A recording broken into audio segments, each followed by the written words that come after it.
géniocratie, c'est un système où ne peuvent être élus que les gens qui ont un niveau de conscience supérieur de 50% à la moyenne.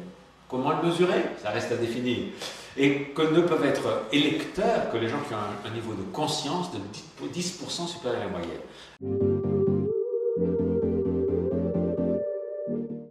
On fait la différence dans les messages entre la démocratie sauvage et la démocratie sélective. La démocratie sauvage a prouvé qu'elle est peut-être la moins mauvaise des formes de gouvernement, mais qu'elle peut parfois être la pire. Je prends par exemple Adolf Hitler qui a été élu démocratiquement.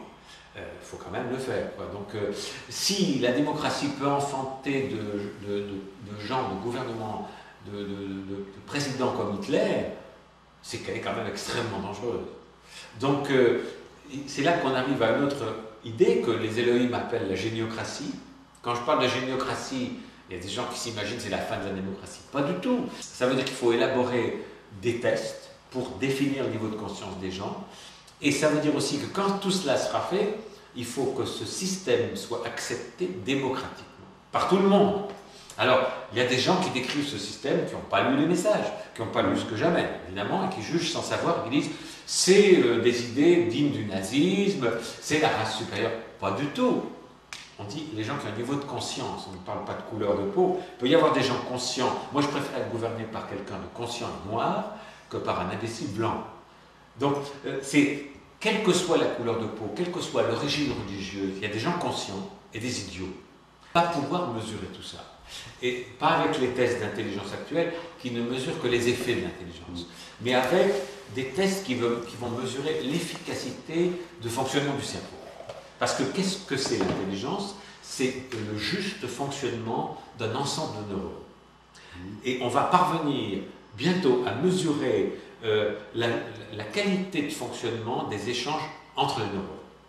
Et ça, ça va être lisible directement, alors que les tests actuels de définition du quotient intellectuel, par exemple, mesurent le fruit d'une culture et qui ne définit pas l'intelligence, car parfois des gens qui ne sont jamais à l'école peuvent être beaucoup plus intelligents que des gens qui sont bardés de diplômes.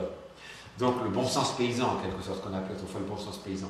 Des gens qui n'ont pas étudié. Et ça, les tests actuels ne peuvent pas le mesurer. Donc il faut découvrir, et c'est encore une fois les scientifiques qui travaillent là-dessus actuellement déjà, qui vont pouvoir mesurer des cerveaux, comment un cerveau fonctionne bien, un cerveau sain, comment il fonctionne. À ce moment-là, il suffira de faire passer des tests à des gens, comme on fait avec des électroencéphalogrammes, mais ça sera encore plus précis, et on saura qui a un cerveau qui fonctionne bien et qui a un cerveau qui fonctionne mal.